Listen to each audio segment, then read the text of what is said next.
Ya, pemirsa, Anda masih bersama saya, Dea Yujihan dalam Cakap-Cakap, dan kali ini kita akan membahas tentang laporan utama majalah Tempo edisi 23 Juli 2022. Kita tahu bahwa memang kasus polisi tembak polisi ini sudah cukup lama dibahas di berbagai media, di kalangan kita semua juga terus ada pembaharuan informasi begitu ya, terus ada pembaharuan fakta, termasuk Tempo yang menemukan beberapa fakta baru, termasuk informasi-informasi baru dari beberapa narasumber. Bersama saya saat ini sudah ada Mas Mustafa atau Bang Mustafa Silalahi, ini wartawan Tempo yang kemarin juga menulis laporan utama ini dengan judul cover Siapa Pembunuh Brigadir Yosua. Kita akan berjumpa langsung dengan Bang Moses, karena kita akrab memanggilnya dengan Bang Moses. Bang Moses, apa kabar? Ya, baik, sehat Mbak Jihan, apa kabar juga? Sehat juga, alhamdulillah baik. Soal cover Siapa Pembunuh Brigadir Yosua, ini kan menjadi laporan utama Tempo ya, edisi paling baru saat ini. Memang kita tahu Bang, bahwa informasinya tuh update terus begitu. Nah, di edisi ini, di majalah Tempo itu, mengapa akhirnya isu ini menjadi laporan utama dan seperti apa, atau bagaimana Tempo memulai penelusuran tentang kasus? Ya, terima kasih Mbak Jihan. Jadi pekan sebelumnya kan kita sebenarnya sudah menurunkan ya, kita turunkan tulisan soal bagaimana yang terjadi di penembakan Brigadir Nofriansah Yosua Huta Barat itu di rumah Kadif Propam Inspektur Jenderal Verdi Sambo. Cuman memang ketika yang liputan yang pertama itu, yang pekan lalu, itu tak lebih dari mencoba mengais-ngais berita di tengah sulitnya kita mendapatkan informasi ya, karena saat itu seperti yang publik juga ketahuin, ketika tanggal 8 Juli peristiwa tersebut terjadi, baru kemudian tanggal 11 Juli atau hari Senin kabar tersebut tersebar di masyarakat luas, yang artinya menunjukkan bahwa memang sejak awal informasi soal penembakan Brigadir Yosua ini kan sangat sulit gitu. Ya. Yang kemudian kita berkomitmen kepada pembaca khususnya, kita untuk pekan berikutnya kita akan mencoba untuk mencari liputan atau mencari informasi yang jauh lebih dalam lagi, jauh lebih akurat lagi untuk membuktikan dan untuk menjawab banyak sekali pertanyaan. Kenapa misalnya? Ada banyak sekali pertanyaan Mbak dalam kasus Brigadir Yosua, dan inilah kemudian menjadi kenapa salah satu alasan kasus ini masih hangat diperbincangkan di masyarakat luas gitu. Bahkan setelah 3 minggu berjalan. Setelah 3 minggu itu masih dibincangkan terus. Itu mengalahkan misalnya pembicaraan lagi yang lebih hangat gitu, yang misalnya ya katakanlah soal-soal lain gitu. Soalnya misalnya karena secara bersamaan kan ada penembakan juga kan, yang TNI di Semarang gitu. Itu kan masih orang balik lagi pasti ngomongnya ke Brigadir Yosua, yang urusan capres-capres nggak ada diomongin lagi nih selama 2 minggu ini gitu, lewat semua kan ngomonginnya Brigadir. Nah itulah ada kita merasa tanggung jawab kita kepada publik gitu, dan di situ kemudian karena sudah berangkat kita memulai liputan bukan laporan utama, laporan biasa reguler di dalam itu, kita mencoba menghubungi beberapa narasumber, baik dari banyak lembaga sampai ke orang terdekat Verdi Sambo, yang mengaku orang terdekat ya. Baik. Gitu. Yang mengaku orang terdekat Verdi Sambo, kita sudah cross check, karena sejauh mana kedekatannya, dia menunjukkan percakapannya dengan beliau gitu. Akhirnya kita kenapa saya bisa berani bilang itu orang dekat, karena kita sudah cross check gitu. Kita lihat segala macam, dan publik sebenarnya tahu dia gitu. Oh, dia orang-orang yang bukan orang yang selama ini tidak muncul di publik, enggak, karena dia punya sesuatu di publik gitu. Baik. Nah itu kita jumpai juga untuk apa? Untuk meng-cross check, itulah kewajiban kita untuk yang namanya mencari informasi itu tidak dari dalam satu pihak gitu. Kita tidak mau larut ya dalam skenario salah satu pihak gitu, makanya kita datangin semua banyak lembaga yang terlibat dalam investigasi penembakan Brigadir Yosua ini. Kita datangin Mbak, dari itu misalnya tim khusus bentukan Kapolri, dari itu namanya Kompolnas, Komisi Kepolisian Nasional, dari namanya Komisi Nasional Perempuan, Komnas Perempuan, kita datangin juga Komnas Hak Asasi Manusia, kita datangin juga lembaga saksi dan perlindungan korban, lembaga perlindungan saksi dan korban, Ada banyak sekali, termasuk juga beberapa petinggi di markas besar kepolisian dari pangkat perwira menengah sampai pangkat jenderal. Itu kita datengin. Oke. Untuk apa? Kita mencari ini mencari bahwa ini adalah tanggung jawab Tempo ya, untuk memberikan informasi seakurat dan sedetail mungkin kepada publik. Bukan sok taunya Tempo gitu, tapi kenapa? Karena ini adalah kita anggap ini adalah pembunuhan ya. Di rumah seorang petinggi Polri, kita mengesampingkan, perlu tolong dicatat, Tempo mengesampingkan isu-isu yang selama ini muncul di publik. Jadi kalau Anda baca pekan ini majalah Tempo, kita tidak masuk ke hal-hal yang lain-lain itu. Semoga Mbak Jihan paham dengan maksud saya ya. Ada urusan inilah, urusan itulah. Bahkan untuk urusan pencabulan yang memang masuk ke dalam laporan resmi Ibu Putri Chandrawati ke Polres Jakarta Selatan, kita tidak terlalu masuk ke situ. Gitu. Kenapa? Karena itu kalau kita masuk ke situ, kita akan terjebak dalam skenario banyak asumsi banyak orang. Karena beginilah, karena begitulah, karena beginilah. Gitu. Kita hanya pengen menyajikan kepada publik faktanya apa sih yang terjadi di pembunuhan itu dan kenapa ini seolah-olah ditutupi. Gitu, Nah itu dia. Jihan. Baik. Kemudian saya akan bertanya soal ini Mas. Ya. Kejanggalan CCTV. Nah Ya. di tulisan Tempo di laporan utama Ya. ini, Tempo kan juga sampai akhirnya mencari atau mendapatkan Ya, CCTV ya. yang bisa menjadi pembanding. Oke. Itu penjelasannya seperti apa? Begini, ini untuk CCTV memang ada satu hal yang menarik sebenarnya, dan ini sudah kita tulis ya di edisi pekan ini ya. Pertama bahwa ternyata, gitu kan, penyidik ini dalam hal ini adalah reserse katakanlah Polres Jakarta Selatan ya, yang pertama kali mendapatkan laporan kematian Joshua ya. Itu ternyata tidak langsung mengamankan CCTV setelah fakta kita temukan, gitu kan. Ternyata ada orang lain yang lebih dulu berinisiatif mengamankan ya, dalam tanda kutip CCTV.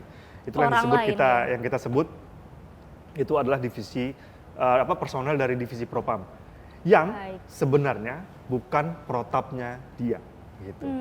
Bagaimanapun barang bukti itu ada di tangan penyidik ya, dalam hal ini adalah Polres Jakarta Selatan. Itu belakangan kita ketahui. Nah, dari awal kan juga disebutkan gitu, bukan disebutkan, tapi disampaikan oleh Markas Besar Kepolisian RI dalam hal ini bahwa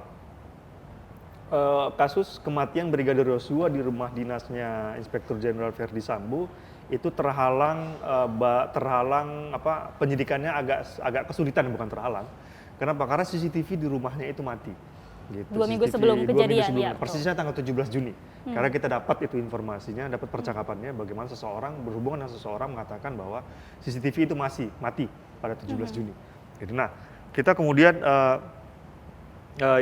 bukan itu menjadi pertanyaan kita gitu. Tapi itu adalah kompleks warga Polri, kompleks Polri. Namanya saja kompleks Polri Duren 3 Pancoran, Jakarta Selatan. Artinya apa? Artinya bukan rumah Pak Verdi Sambo seorang yang punya CCTV. Artinya CCTV itu bukan hanya di Pos Satpam, gitu. Rumah saya saja yang wartawannya Blegedes begini, gitu kan, ada CCTV-nya, gitu loh. Konon lagi rumah pejabat, apalagi pejabat tinggi Polri, gitu, yang punya sense of security-nya itu tinggi, gitu kan. Nah, kita itu kenapa kita akhirnya memutuskan untuk ya udah kita yuk berburu CCTV yuk, gitu. Kami bersama tim membagi spot titik-titik gitu kemana mencarinya. Kita berasumsi kita ada peluang besar kita mendapatkan rekaman CCTV itu di luar kompleks. Di luar kompleks Polri. Okay. Duren 3. Kenapa? Karena kita asumsikan karena jaraknya sudah 2 minggu, ya kan. Yang di dalam pasti sudah diambil semua dan kita akan kesulitan. Kenapa? Karena dalam orangnya pasti teman-teman polisi semua yang pasti sudah sangat tertib dengan administrasi kan, katakan begitu ya. Gitu. Kemudian kita menyisirlah ke titik lain dan ketemulah satu tempat itu. Jaraknya memang lumayan sebenarnya, tidak terlalu dekat banget, tapi tidak terlalu jauh.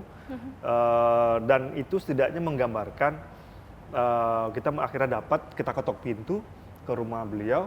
Artinya ini warga berarti ya Bang? Warga sipil biasa. Orang gitu. sipil Dan biasa. di situ kita sebut itu kafe dan kantor, kebetulan kafe dan kantor advokat, kebetulan begitu. Oh gitu. baik. Kita ke sana, kita ketok, ya udah ternyata mereka karena mungkin ya kafe ramah dengan publik dan advokat juga mungkin dia biasa dengan publik, kita diterima dan kita diperlihatkan lah video tersebut gitu, dan ada di situ terekam ada ambulans lewat gitu. Ini untuk apa? Ini untuk menjawab sebelumnya ya, Mbak. Kita balik lagi ya. Minggu pertama itu ada teka-teki publik satu yang tidak terjawab. Kenapa nggak ada satu saksi pun di kompleks Duren 3 itu yang melihat adanya ambulans? Ya. Begitu. Mungkin Mbak tahu ya. Iya, betul, betul. Nggak ada satupun. Tidak ada suara tembakan, tidak ada suara ambulan, tidak melihat ada keramaian segala. Kenapa nggak ada? Itu kompleks Duren Polri. Kompleks Polri Duren 3. Pak RT juga kan kemarin mengatakan itu kan. Sampai tidak ada garis polisi juga. Tidak ada garis polisi juga. Kenapa baru ada tapi hari Senin. Iya, hari ketiga setelah kejadian berarti ya. Gitu. Nah, itu kita menjawab itu. Makanya tadi kita berkepentingan untuk menjawab itu, Mbak. Ternyata kita dapat fotonya videonya bahwa pada pukul di kamera itu pukul 19.58 ya. Nah, ternyata itu terlalu cepat waktu di CCTV-nya. Karena saat itu kita lihat cek jam sebenarnya adalah 19.23. Artinya lebih cepat 25 menit. Gitu. Jadi memang itu yang kata Mabes Polri akan melakukan kalibrasi ya. Kalibrasi. Nah, CCTV ini juga yang menjadi fokus dalam liputan kita gitu yang kemarin ini, karena itu menjadi pertanyaan kita juga. Kenapa baru 1 minggu kemudian dicari itu CCTV? Kenapa apa yang terjadi pada Sabtu dan Minggu, artinya 1 hari dan 2 hari setelah peristiwa kematian Brigadir Yosua. Gitu. Yang didapat Tempo dari CCTV yang ada ambulans lewat itu, informasi apa yang didapat? Untuk membuktikan bahwa memang ada ambulans yang membawa dan itu dikawal ternyata. Dikawal. Jadi rame ternyata sebenarnya gitu. Dikawal 2 mobil Provos. Karena logonya itu ada di dinding mobilnya itu. Kenapa kita bisa tahu ada logo Provos disebutnya. Jadi iring-iringnya depan mobil Land Cruiser ya kalau nggak salah. Land Cruiser, ambulan, 2 mobil Provos. Gitu. Itu berarti ke arah rumah sakit Polri. Kramat Jati ya? Betul, Kramat Jati. Oke, baik. Nah, kemudian Mbak Moses seorang sumber Tempo ini juga menyebutkan ya, yang dituliskan di lapor ini bahwa saksi-saksi begitu yang sedang proses dimintai keterangan ini jatuhnya dikuasai oleh pihak Sambo. Nah, itu informasi lebih jelasnya seperti apa? Iya, jadi memang ini juga temuan kita di lapangan ya. Jadi bagaimana misalnya Pak Ferdi Sambo itu ketika masih menjabat ya di Propam ya, masih aktif, itu sangat proaktif gitu, sangat keberadaannya itu sangat dekat ya dengan para saksi. Dan perlu ingat, balik lagi seperti yang sudah saya katakan tadi, semua kronologis yang terjadi di rumah dinas Pak Ferdi Sambo itu berdasarkan testimoni atau kesaksian dari seseorang, bukan CCTV dan segala macam. Artinya penembakan lah yang katanya si Bayangkara 2, Richard Eliezer Pudiang Lumiu itu menembak dari tangga lah, itu murni dari kesaksian mulut. Karena tidak ada CCTV. Terekam ada CCTV gitu. Nah, kita sebenarnya sejak awal kita sudah skeptis ya dengan skenario ini ya. Maksudnya bukan skenario sih, tapi cerita ya. Ada versi Polri yang pada Senin itu menyatakan bahwa bagaimana ada tembak-menembak, ada 5 tembakan kena semua gitu. Terus ada ya katakanlah itu tadi pelecehan seksual, ada yang lain-lain sebagainya gitu. Dalam sumber-sumber kita yang kita jumpain, baik di berbagai lembaga ini mengatakan bahwa setiap saksi ini diperiksa, baik itu Bayangkara si Barada ataupun saksi lainnya. Jadi perlu catat ya Mbak Jihan, Pak Ferdi Sambo ini punya 8 ajudan sebenarnya. Itu ada dapat nama-namanya kita. Dan di hari peristiwa tersebut ada 2 ajudan, ada 3 lah ya, termasuk Brigadir Yosua ya. Ada 3 ajudan beliau yang ada di rumah dinas. Pertama Brigadir Yosua, kedua ada brigadir, saya tidak tahu pangkatnya apa ya, tapi brigadir juga, Ricky namanya, ini ajudan juga. Yang ketiga adalah Bayangkara 2, Richard Eliezer.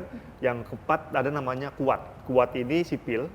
Kuat itu siapa? Sipil, dia ini memang pembantu rumah tangga gitu. Dia RT sipil, begitu ya? PRT gitu. Yang ada memang sudah lama bekerja bersama Pak Ferdi Sambo. Gitu. Dia juga menangkap sopir lah. Jadi macam-macam lah, dia ada bisa sopir, bisa urusan rumah tangga, bisa segala macam. Ini memang orang lama yang dipercaya lah di keluarga tersebut gitu.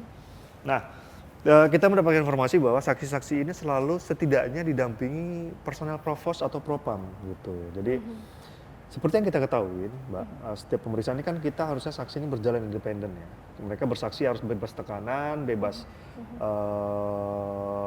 dan ini sesuai KUHP kan, undang-undang kita mengatakan bahwa saksi itu seharusnya tidak boleh didampingi segala macam. Bukan tidak boleh didampingi, tapi harus berbicara sesuai dengan fakta dan kebenaran. Karena kalau Tanpa dia tekanan. berbohong, itu ada pidananya juga, itu berbahaya juga gitu loh. Nah, jadi itu kita melihat bagaimana termasuk ketika itu ada juga di tulisan kita, tim LPSK itu mendatangi untuk mewawancarai Ibu Putri Chandrawati. Jadi perlu diketahui, Ibu Putri Chandrawati, istrinya Pak Ferdi Sambo lewat pengacaranya itu mengajukan permohonan perlindungan ke LPSK. Ada dua yang minta yang mereka dilindungin. Pertama ancaman keselamatan, yang kedua ancaman dari judgement media massa gitu. Mereka tidak ingin di apa ya begitulah gitu. Kemudian atas permintaan itu kemudian LPSK membentuk tim lalu mengassessment mewawancarai Ibu Putri di rumah pribadi di Jalan Saguling 3 Pancoran Jakarta Selatan. Dan di sana termasuk Ibu Putri ketika diwawancara juga ditemani Pak Ferdi Sambo gitu. Dia diwawancari di dalam kamar gitu, ditemanin Pak Ferdi Sambo yang menurut kami seharusnya itu tidak perlu gitu. Karena biarkan yang lain, karena pasti dia juga dalam bawah tekanan kan. Dan ini memang sesuai dengan kesaksian keterangan dari pengacara beliau, pengacara Ibu Putri, Pak Arman mengatakan ibu masih dalam kondisi tertekan ya, shock, trauma gitu. Nah, juga termasuk pemeriksaan saksi di penyidikan lain.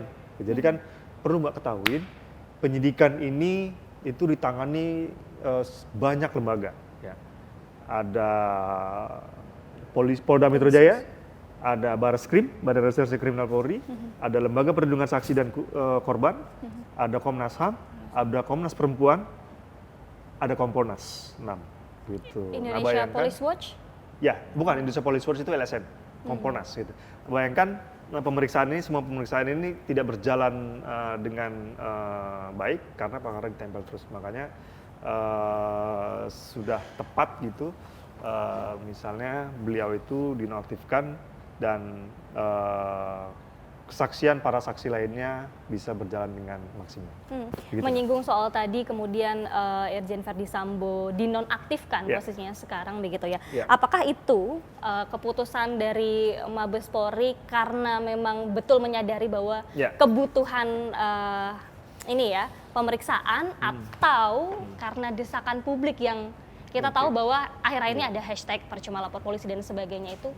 Ini menyambung dengan tadi Mbak ya, karena bagaimanapun penyidikan ini kan harus berjalan independen ya. Tidak boleh ada pengaruh siapapun. Seperti diketahui, Pak Ferdi Sambo ini kan kalau di Mabes Polri itu sebutannya PJU, pejabat utama.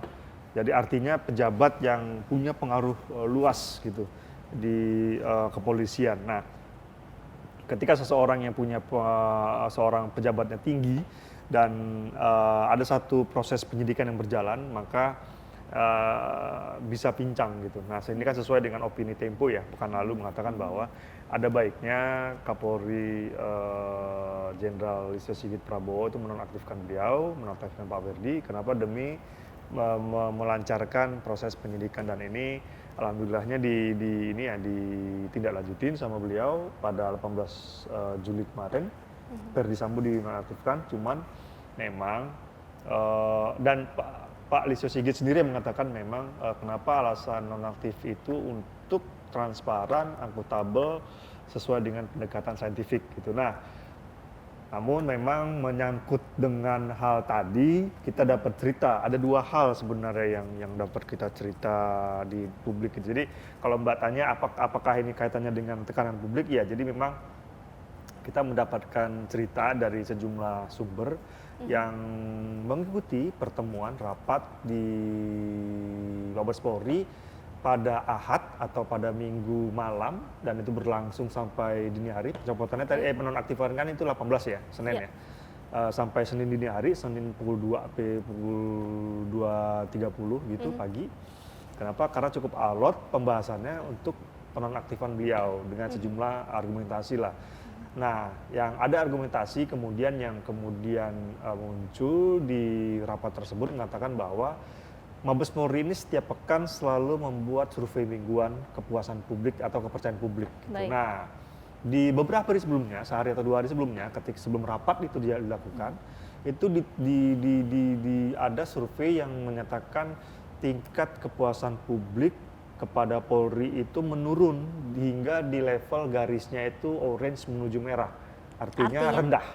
Oke. Nilai kepuasan dan kepercayaan publik kepada Polri rendah dengan adanya kebetulan berdekatan dengan kasus Brigadir Yosua gitu. Nah, inilah yang perlu akhirnya polisi perlu titik untuk mengungkit lagi kepercayaan publik itu, yaitu dengan memberikan penyidikan ini sebaik mungkin pada masyarakat begitu. Tapi catatannya itu ya cukup alot ternyata cukup ya. Alot, Mbak. Oke, baik. Nah, kita beralih ke Jambi nih, Ya, silakan. Bang Moses. Di Jambi ini rekan Tempo juga mendapatkan informasi bahwa keluarga ternyata mendapatkan bantuan sih judulnya, ada kue, kaleng, makanan-makanan lain, kemudian ada ponsel, bahkan ada tawaran untuk beasiswa bagi keluarga. Pekerjaan dan beasiswa. Pekerjaan dan beasiswa, yaitu informasi apa sih sebetulnya? Iya, jadi memang ini agak unik ya di kita ya. Jadi memang seperti yang khalayak dan ketahui bahwa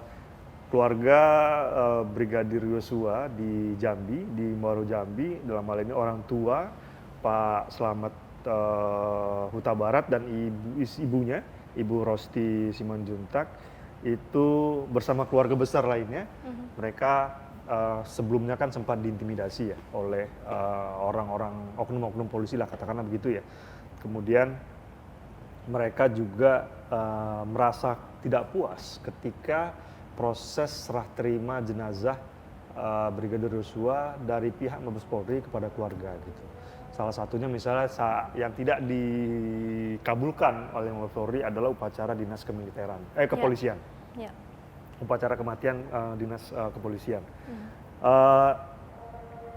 Muncul rasa ketidakpuasan itu, dan ini dianggap apalagi ada intimidasi, katakanlah begitu, dan ini dianggap mungkin ya sebagai bentuk permintaan maaf oleh kepolisian, karena kita mendapatkan, dan itu ada juga di liputan kita, menyatakan bahwa ini kan selain Verdi Sambo yang dinonaktifkan kan ada 2.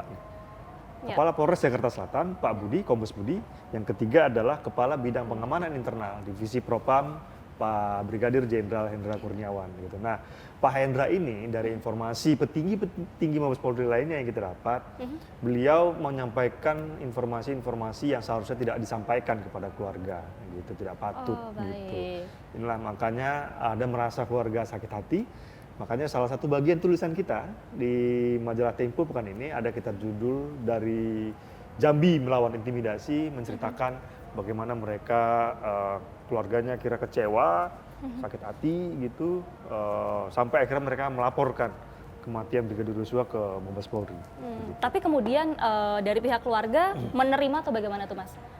Informasi yang terakhir kami lihat itu barang masih ada di rumah itu, tapi masih dilihat-lihat gitu.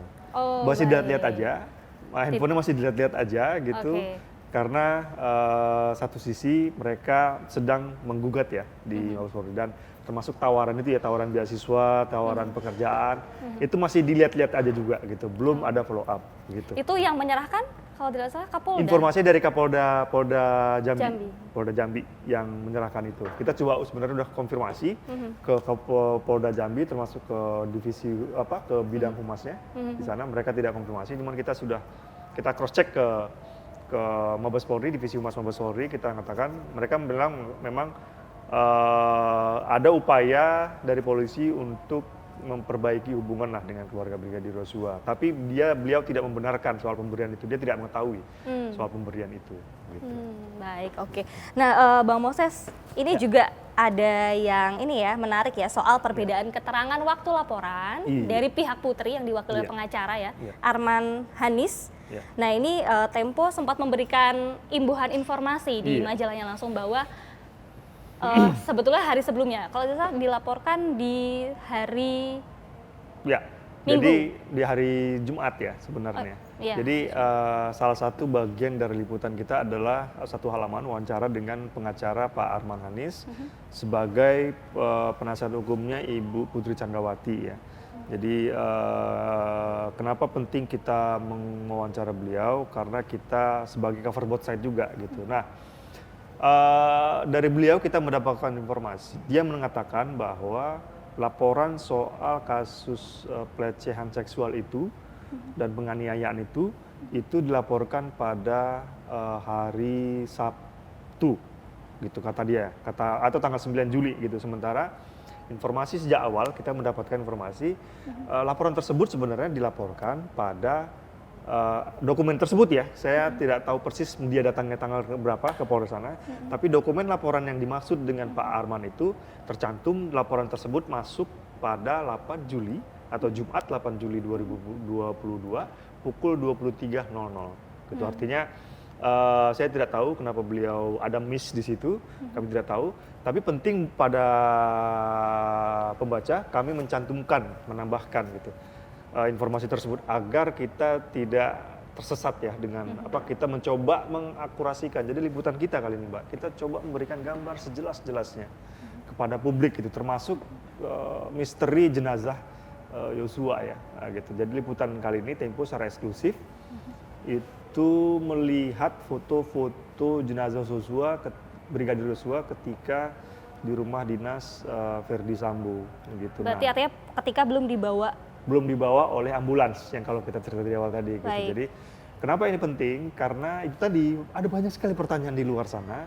Katanya bahwa jenazah ini beliau ditembak di sana segala macam. Ada lagi cerita bahwa jangan-jangan dia ditembak itu entah lagi di kamar mandi gitu, nggak lagi ke toilet, lagi mandi gitu, nggak pakai baju gitu, atau bagaimana. Ternyata kita melihat sendiri bagaimana jenazah Brigadir Yosua itu tertelungkup di dekat tangga rumah Pak Verdi Sambo. Di samping kirinya itu tangga, di depannya itu adalah kamar mandi, sebelah kanan dia adalah gudang, di belakang dia adalah kamar Ibu Putri Candrawati gitu. Dan di situ kita melihat bagaimana Brigadir Yosua mengenakan kaos putih, mereknya We Need Art in Our Lives ya. Oh gitu. tulisannya yang ada di belakang. desain. Oh di belakang. Oke, baik. We Need Art, 3 kata, ada gambar-gambar, terus In Our Lives itu Zara. Kaos setelah kita cek, ini adalah kaos Zara ternyata gitu. Yang harganya 300 ribuan ya kalau di pasar market ya. Baik. Dan celana jeans biru ketat gitu. Jadi bukan jeans kalau celananya kalau enggak, celana jeans ketat dia. Jadi agak terlihat di jenazah itu memang agak berisi lah tubuh Brigadir Yosua itu, termasuk posisi pistol gitu. Posisi pistol ada di mana? Pistol HS itu di depan tangan dia, di dekat tangan dia. Ada posisinya. Posisi gitu. telungkup, pisaunya di depan dia ya. Tangannya begini, pistolnya di sini gitu. Baik. Nah, pistolnya di situ. Nah, yang kita lihat juga adalah ceceran darah gitu. Karena ini pengetahuan dasar forensik ya. Kalau TKP pertama pasti darah ada di mana-mana gitu. Nah, kita pengen setidaknya lihat ada nggak darah di sana, dan itu memang terlihat ada banyak darah. Kita tidak bisa menyimpulkan tetap itu TKP pertama atau tidak, tapi kita melihat ada banyak darah di sana. Dan menurut informasi dari sumber kita, darahnya itu yang dikumpulkan itu jumlahnya 760 ml atau 760 cc plus 150 mg darah kental. Gitu. Yang artinya itu kita tidak bisa menyimpulkan. Tidak bisa menyimpulkan, gitu, tidak bisa menyimpulkan. Yang pasti darah manusia itu kan 8 liter ya, setubuhnya ya, harusnya ya, gitu. Baik. Nah, pertanyaannya dari mana Tempo ini dapat foto-foto ini? Ya, itu enaknya menjadi media yang selalu independen, selalu berpikir positif, rahmatan lil alamin, samin aman. Jadi kita memang beruntung mendapatkan informasi tersebut dari sumber-sumber penting kita. Jadi kita melihat sendiri bagaimana foto-foto tersebut. Kita dari awal memang berburu foto-foto ini. Bagaimana caranya kita mendapatkan foto ini? Karena ini banyak sekali yang bisa terjawab ya dari foto itu ya. Karena dari awal kita tidak pernah tahu apakah dia ini pakai baju apa, pakai celana apa, bagaimana darahnya, kondisinya, ya. Bagaimana suasana di dalam rumah itu, rumah dinas Pak Verdi itu kan tidak tahu. Dan juga sesuai dugaan kita yang kemudian dikonfirmasi ya oleh sumber-sumber kita bahwa memang olah TKP pertama di rumah Pak Ferdy Sambo itu memang tidak berjalan maksimal gitu. Dan itu kan ada di tulisan kita kan, Betul. banyak sumber mengonfirmasi gitu. Yang inilah menjadi salah satu alasan infonya ya yang kami terima, kenapa kemudian Mabes Polri menonaktifkan Kepala Polres Jakarta Selatan, Pak Kombes Budi. Begitu, Mbak Jia. Baik. Saya rasa cukup ini dialognya. Ya, jangan kebanyakan Mbak, nanti bisa saya kelepasan. Baik, terima kasih banyak Bang Moses atas Ya, waktunya dan sama-sama. juga penjelasannya. Oke. Bagi pemirsa yang ingin mengetahui informasi lebih lanjut, lebih dalam bisa langsung baca di majalah Tempo edisi 23 Juli ya. Siapa pembunuh Brigadir Yosua, dan bagi Anda yang ingin membaca secara digital bisa di majalah.tempo.co ataupun membeli majalah cetaknya. Akhir kata saya Dewi Jihan pamit undur diri. Kita akan jumpa lagi di Cakap-Cakap edisi selanjutnya. Sampai jumpa.